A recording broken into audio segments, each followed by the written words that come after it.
आज का दिन मेरे लिए बहुत खास था क्योंकि आज का दिन मेरी शादी का दिन था। शादी के लाल रंग के लहंगे में मैं बहुत सुंदर लग रही थी। सभी ने दिल खोलकर मेरी तारीफ की थी। मैं अपनी शादी की ड्रेस में बैठी थी, अपने जीवन साथी का इंतज़ार कर रही थी। मेरे दिल में हजारों सपने थे। हर लड़की की तरह मैंने भी एक रोमांटिक और खूबसूरत शादीशुदा ज़िंदगी का सपना देखा था। लेकिन मेरा यह सपना उस वक्त तो टूट गया जब मेरी शादी मेरे जीजाजी के साथ तय हो गई। ऐसा नहीं था कि वो उम्र में मुझसे बहुत बड़े थे। वो एक अच्छा लड़का और सुंदर युवक था, लेकिन मैंने उन्हें हमेशा जीजाजी के रूप में स्वीकार किया था। मेरी दीदी सुनीता की मौत के बाद जब उनकी सास ने मेरी माँ से मेरे रिश्ते के बारे में पूछा तो मेरी माँ मुझसे पूछे ही बिना मान गई। और जब मुझे इस बारे में पता चला तो माँ पर बहुत गुस्सा हुई और काफ़ी दिनों तक अपने परिवार से बात करना बंद कर दिया। एक दिन मेरी माँ ने मुझे अपने पास बुलाया और कहा, बेटा, हम सब तुमसे बहुत प्यार करते हैं और हम तुम्हारे बारे में गलत फैसला नहीं करना चाहते। विराट एक अच्छा, सुंदर और पढ़ा लिखा आदमी है, एक अच्छा लड़का है और उसकी सबसे मुख्य बात उसका लालची नहीं होना और अच्छी कमाई करना है। क्या तुम उससे शादी करने से इनकार कर दोगी? क्योंकि उसकी शादी को आपकी बहन से हुए 3 साल हो गए हैं। कभी कभी वक्त के साथ रिश्ते बदल जाते हैं मेरी प्यारी बेटी। फिर भी अगर तुम मना करना चाहती हो तो मैं आज विराट की माँ को फ़ोन करके मना कर दूँगी। तुम रात को अपने फैसले की सूचना मुझे दे देना। मम्मी इतना कहकर चली गई और मैं सोच में पड़ गई। मुझे समझ नहीं आ रहा था कि मुझे क्या करना चाहिए। मैं अपने कमरे में आई। मेरा मोबाइल फ़ोन बज रहा था। मैंने मोबाइल फ़ोन उठाया तो उस पर निशा कॉलिंग लिखा था। मैं खुश हो गई। चलो, मैं अपनी परेशानी अपने दोस्त को बता दूंगी और उसे कुछ अच्छी सलाह मांग लूँगी। लेकिन कॉल करने के बाद मैं होश खो बैठी। जब निशु ने अपने बारे में बताया तो मेरी आंखों में आंसू आ गए। उसने बताया कि उसके पति ने उसे घर से निकाल दिया है और उसके कीमती गहने भी ले लिए हैं। अब उसके परिवार वाले उसे लेकर बहुत चिंतित हैं और वे कानूनी रूप से समस्या को हल करने की कोशिश कर रहे थे। इन सब बातों को सुनने के बाद मैं अपनी चिंता भूल गई। नेहा को तो ही सांत्वना देने लगी, जिसकी अभी 7 महीने पहले ही शादी हुई थी और अब इतने कम समय में इतना भयानक परिणाम देखा है। उसकी पूरी कहानी सुनने के बाद मुझे एहसास हुआ कि दुनिया बहुत मतलबी और भरम का जाल है और बड़े के फैसलों के आगे सिर झुकाना ही बुद्धिमानी है, क्योंकि वे अपने अनुभवों के प्रकाश में सबसे अच्छे निर्णय लेते हैं। मुझे लगने लगा कि मेरी माँ का फैसला 100% सही था और फिर तभी मैं अपनी माँ के पास गई और उन्हें बताया, माँ, मैं विराट से शादी करने के लिए तैयार हूँ।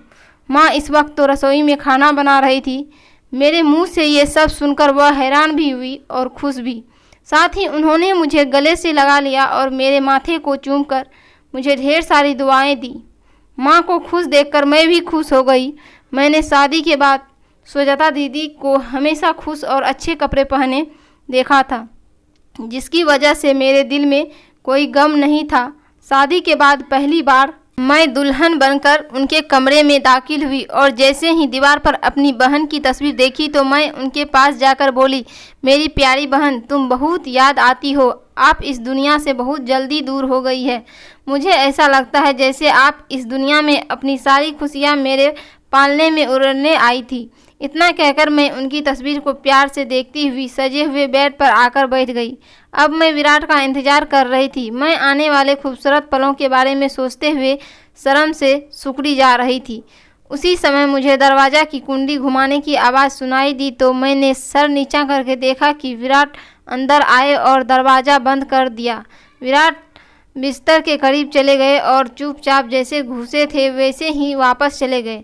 दरवाज़ा बंद होने की आवाज़ सुनकर मैंने आश्चर्य से अपना चेहरा घर से बाहर निकाला और यह देखकर हैरान रह गई कि मेरे सामने मेरी दीदी की तस्वीर अपनी जगह से गायब थी। मैं कुछ देर वहीं बैठी रही। मुझे नहीं पता कि मुझे क्या करना चाहिए। क्या मैं यह समझूं कि विराट 2 साल बाद भी अपनी पत्नी की मौत के दर्द को भुला नहीं पाए हैं?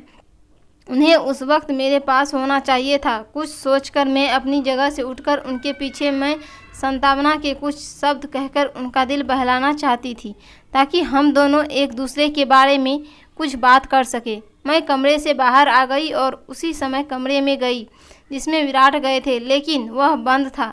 मुझे आश्चर्य हुआ। मैं अपनी भारी भरकम कपड़ों से परेशान होने लगी थी। सुबह से शाम तक आराम न मिलने के कारण मुझे नींद आने लगी थी, तो मैंने अपने भारी कपड़े लेकर कमरे में लौट आई और कपड़े बदलकर सो गई। अगली सुबह जब मेरी आंख खुली तो विराट बिस्तर के किनारे बैठे थे और मेरी सास उसे नाश्ते के लिए कह रही थी।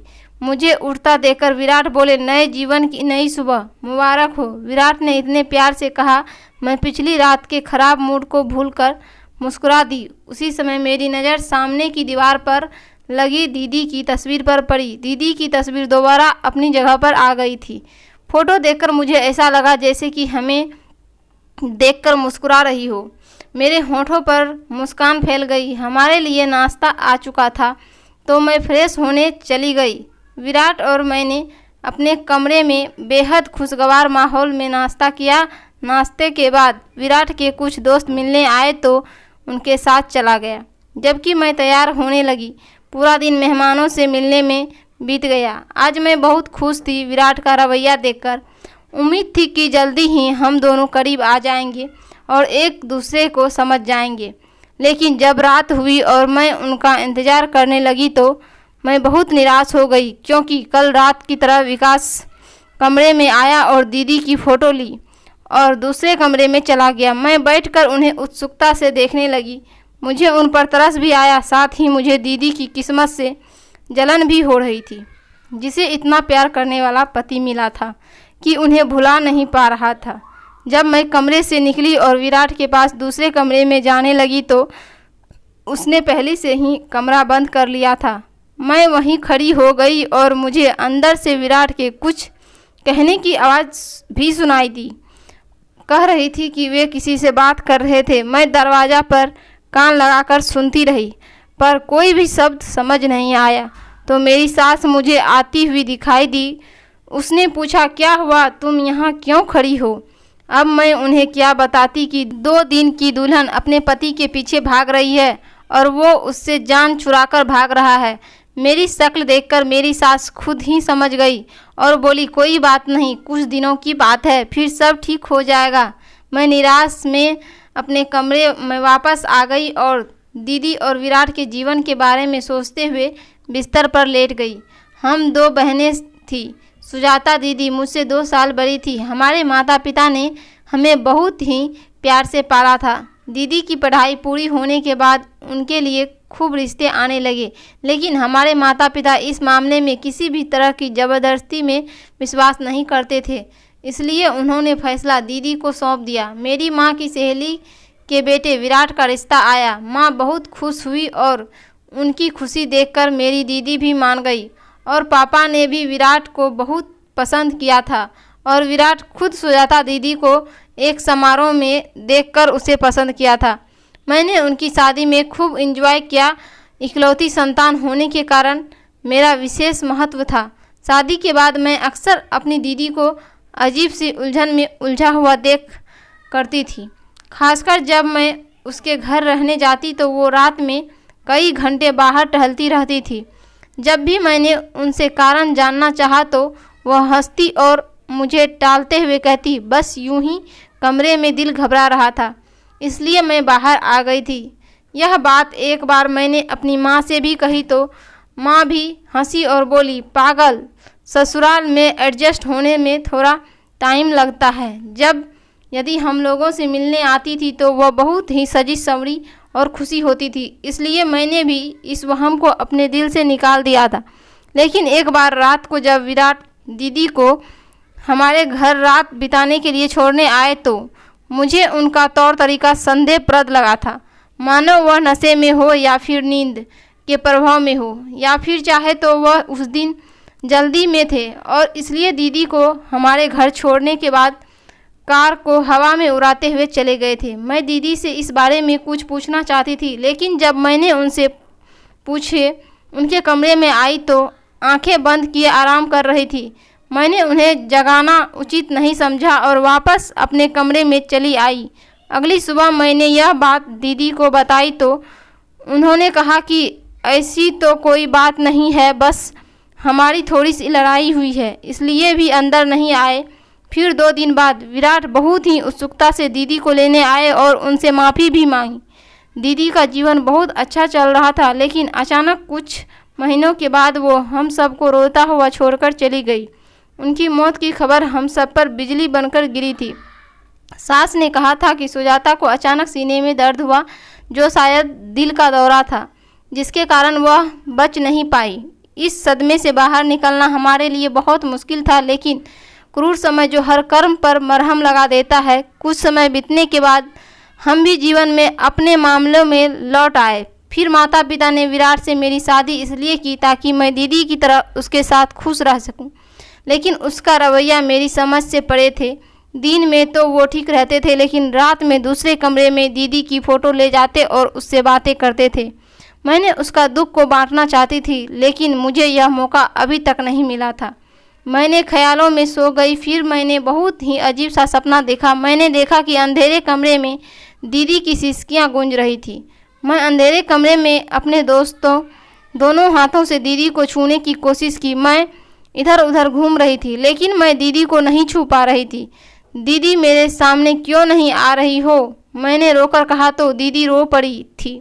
मेरी बहन, तुम मुझसे इंसाफ दिला सकती है इससे पहले कि मैं दीदी की बात समझ पाती या उनसे कुछ पूछ पाती। मेरी आंखें खुल गई। कमरे में हर तरफ अंधेरा था। शायद लाइट चली गई थी या किसी खराबी के कारण नहीं थी। मेरा पूरा शरीर पसीने से लथपथ था और मेरी सांसें ज़ोर ज़ोर से चल रही थी, लेकिन मुझे किसी बात की परवाह नहीं थी। मेरे दिमाग में सिर्फ दीदी की बातें गूंज रही थी। एक बात मैं आप लोगों को बताना ही भूल गई कि मेरी बहन बहुत ही धार्मिक थी। वह हर वक्त भगवान की पूजा उपासना में लगी रहती थी। कभी कभी तो मैंने रात में भी भगवान जी के सामने हाथ जोड़कर उन्हें खड़े देखा था। अगली सुबह विराट के बाहर जाने के बाद मैं बाहर वाले कमरे में आ गई। मैं देखना चाहती थी कि वहाँ क्या क्या था।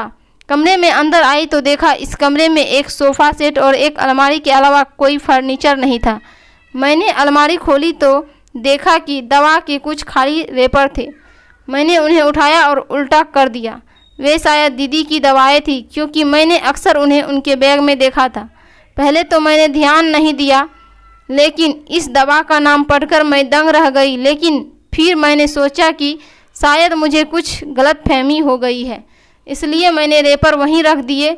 मैं अलमारी बंद कर रही थी कि एक छोटा सा शॉपिंग बैग मेरे पैरों में आकर गिरा। मैंने देखा कि वो नशीली दवाओं से भरा हुआ था। मैं बहुत हैरान हुई। मैंने वहाँ से उठाया और चुपके से अपने कमरे में ले गई। शाम हुई तो विराट बेचैन होकर घूमने लगे, जैसे उनका कोई कीमती सामान ही खो गया हो। मुझे उनकी बेचैनी महसूस हुई, लेकिन मैंने उसे नज़रअंदाज कर दिया, क्योंकि अगर वह ड्रग्स का इस्तेमाल कर रहे थे तो एक अच्छी पत्नी होने के नाते मुझे उसे रोकना चाहिए था। यही दवाइयाँ मैंने दीदी के बैग में भी देखी थी। शायद विराट की आदत को छुड़ाने के लिए यह नशीली दवाइयाँ अपने बैग में रख लेती थी।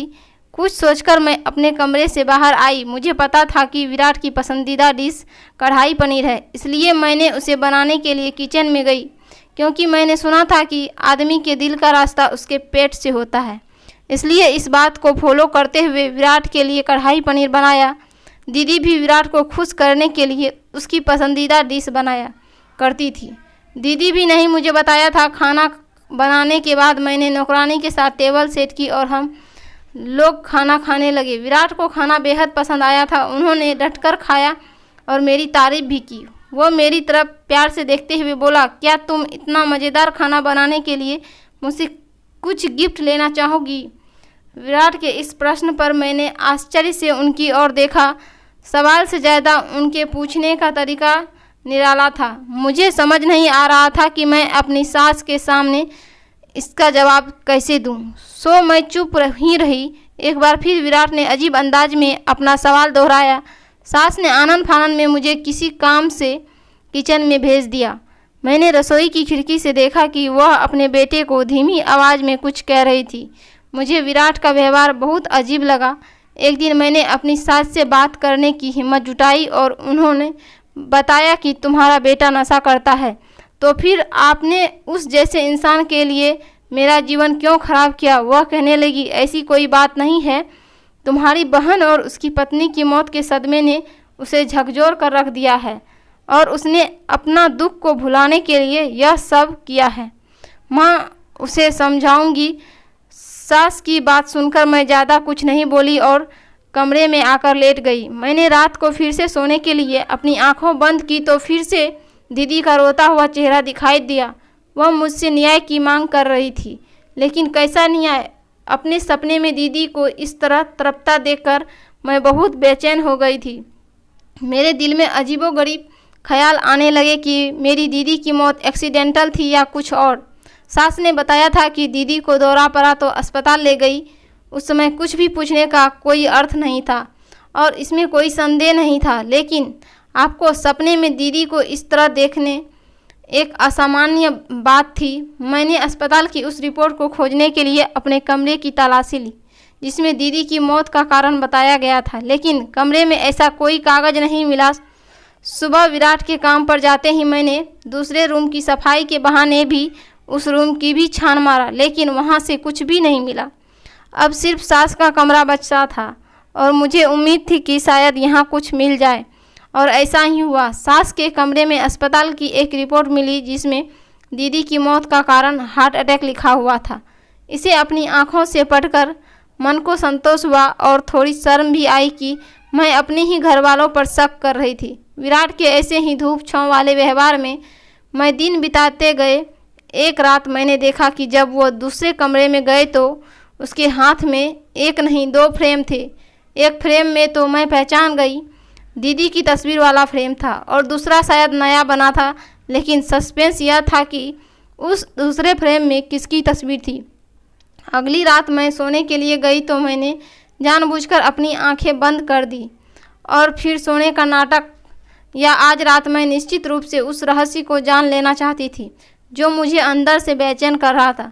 मैंने देखा कि हमेशा की तरह विराट कमरे में आए और हाथ में दीदी की तस्वीर लिए कुछ देर रुककर मुझे देखते रहे, जब तक उन्हें यकीन नहीं हो गया कि मैं सो रही हूँ। इसके बाद वे बाहर निकल गए। मैं आंखें खोलकर उनकी पीठ की ओर देखती रही और जैसे ही वे दूसरे कमरे में गए मैं भी उठकर बैठ गई। उन्होंने मुझे सोते हुए देखा था, इसलिए कमरे का ताला बंद किए बिना दूसरे कमरे में थे। कुछ देर बाद मैं खामोश कदमों से धीरे धीरे चलकर बाहर वाले कमरे में आ गई। मैंने धीरे से दरवाजे की कुंडी घुमाई और दरवाज़ा खुल गया। मैंने कमरे में झांका तो विराट दीदी की तस्वीर पर झुककर कुछ बातें कर रहे थे। विराट की बातें सुन सकती थी। वो फोटो से बातें करते हुए कह रहे थे, मेरी प्यारी शहजादी, तुम दूसरी दुनिया में कितना अकेला महसूस कर रही होगी। मैं तुम्हें उदास नहीं देख सकता और जल्द ही तुम्हारा अकेलापन दूर कर दूंगा। बस थोड़ा सा इंतज़ार करो। इतना कहकर विराट ने अपनी गोद से एक और तस्वीर उठाई और दीदी की तस्वीर के साथ लगा दी। उन्होंने तस्वीरों को आपस में मिलाकर वह कुछ और भी कह रहे थे। मैंने वह तस्वीर नहीं देखी, लेकिन उनके दिल को छू लेने वाले शब्द सुनकर मेरे पैरों तले जमीन खिसक गई थी। मैं वापस अपने कमरे में चली आई और बिस्तर पर बैठ गई और एक गहरी सांस ली। मुझे ऐसा लगा जैसे मैं मीलों चल चुकी हूँ। मैं बिस्तर पर लेट गई और सोने की कोशिश करने लगी। विराट आत्महत्या के बारे में सोच रहे थे, दीदी के पास जाने की सोच रहे थे। हो सकता है दीदी के साथ वह दूसरी तस्वीर उन्हीं की थी। मुझे विराट को इस हद तक पहुंचने से रोकना था।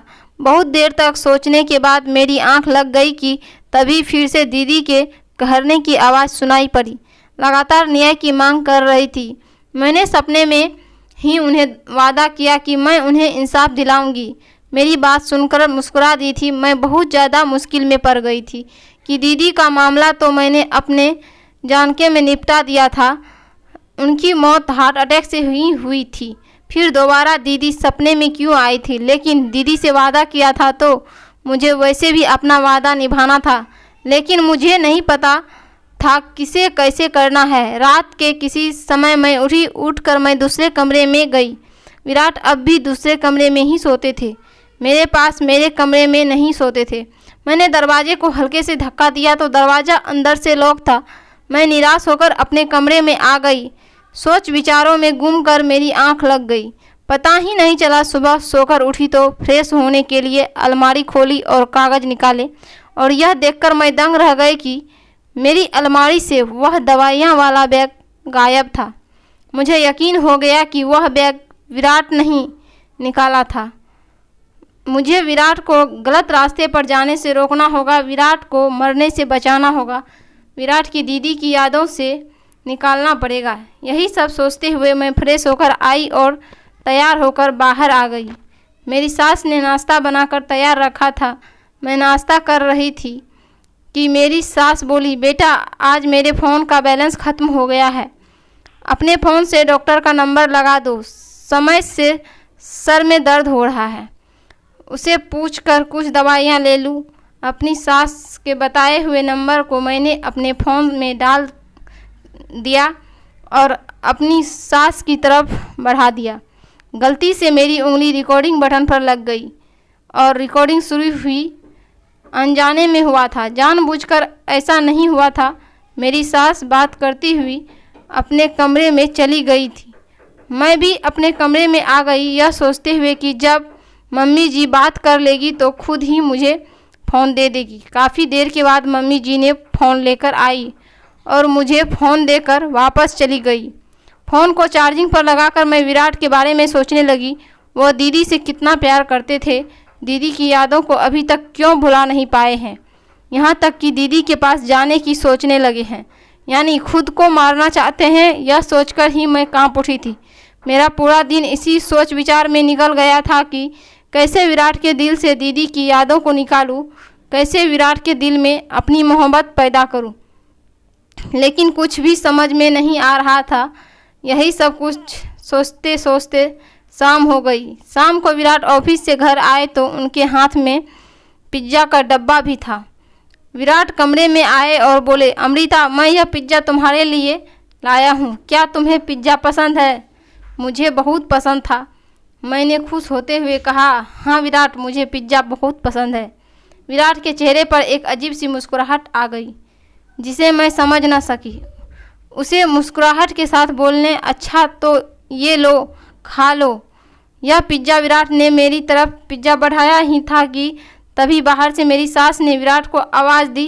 विराट का डब्बा मुझे देकर बोले, ये लो जल्दी से खा लो, नहीं तो यह ठंडा हो जाएगा। यह कहकर विराट बाहर चले गए। मैंने सोचा क्यों ना अपनी पसंदीदा सीरियल सुनते सुनते पिज्ज़ा खाया जाए। इसी इरादे से मैंने फ़ोन उठाया। जो एपिसोड में हो जाते थे मन की रिकॉर्डिंग कर लेती थी। मिस्टर एपिसोड की रिकॉर्डिंग सुनने के लिए मैंने फ़ोन में रिकॉर्डिंग खोली। सबसे ऊपर वाली रिकॉर्डिंग वही रिकॉर्डिंग थी जो मेरी सास ने डॉक्टर से बात की थी। मेरे दिमाग में ख्याल आया, मेरी सास इतनी देर बाद, क्योंकि उनके सर में दर्द हो रहा था, या और सिर्फ दवाई ही तो पूछी थी, फिर भला दवाई पूछने के लिए इतनी देर बात करने की क्या ज़रूरत थी। न चाहते हुए भी मैंने वो रिकॉर्डिंग खोली और रिकॉर्डिंग को सुनने के बाद मेरे शरीर में जान ही नहीं रही। ऐसा लगता था जैसे मैं अभी गिर पड़ूंगी। सोचने समझने की शक्ति खो चुकी थी। मेरी सास उस डॉक्टर से कह रही थी कि डॉक्टर साहब, आपकी दी हुई दवाइयों से मेरे बेटे को कुछ फ़ायदा नहीं हो रहा है। आपने तो कहा था उसकी दूसरी शादी करवा दो, वह ठीक हो रहा है, लेकिन वह बिल्कुल भी ठीक नहीं हो रहा है।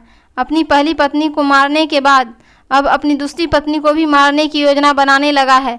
मैं आपको न जाने कितने पैसे दे चुके हैं, मेरे सारे के सारे पैसे वापस कर दीजिए। मेरे बेटे को बिल्कुल भी फ़ायदा नहीं हुआ है। मेरी सास की बात सुनकर डॉक्टर ज़ोर से हंसा था और बोला, देखिए आपका बेटा दिमागी मरीज है, उसे फ़ायदा होने में थोड़ा टाइम लगेगा। रही बात पैसों की, तो मैं आपको एक पैसा भी नहीं दूंगी।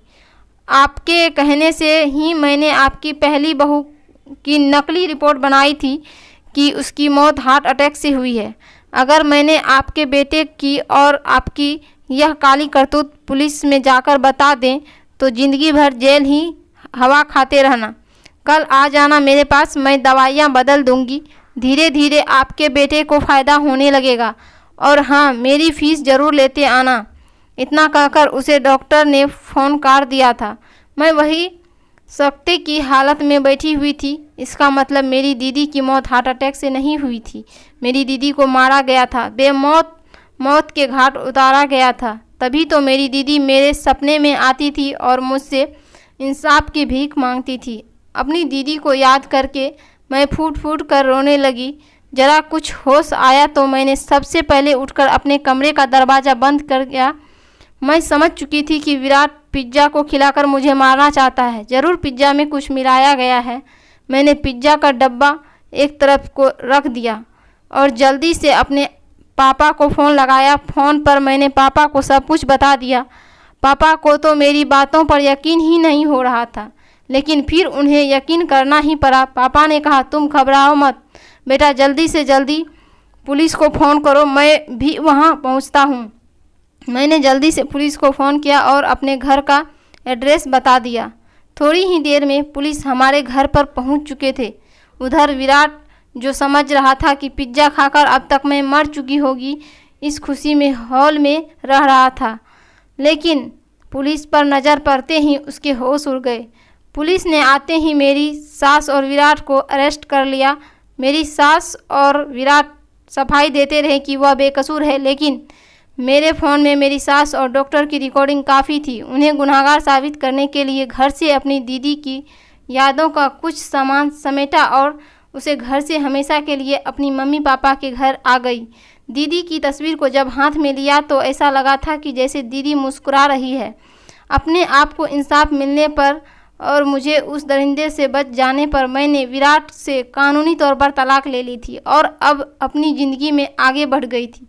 मैंने अपनी अधूरी पढ़ाई पूरी की और एक बहुत ही अच्छी जॉब करने लगी थी। मेरी मम्मी पापा ने मुझे खुले दिल से अपनाया था। उन्होंने लोगों की परवाह नहीं की थी कि एक तलाकशुदा बेटी को कब तक घर पर बैठाकर रखोगे।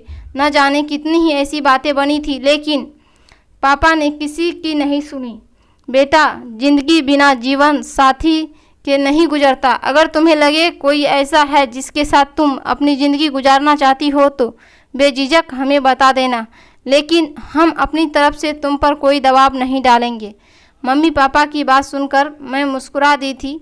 एक फीकी सी मुस्कुराहट थी मेरी। मुझे नहीं लगता कि अब मेरी ज़िंदगी में कोई ऐसा आएगा जिस पर मैं विश्वास कर सकूंगी, लेकिन अगर मेरी किस्मत में सच्चा प्यार होगा तो भगवान से मेरे पास ज़रूर भेजेंगे। इस बारे में आपकी क्या राय है? मुझे अपने जीवन में सच्चा प्यार नसीब होगा या नहीं? अपनी राय कमेंट बॉक्स में ज़रूर बताना।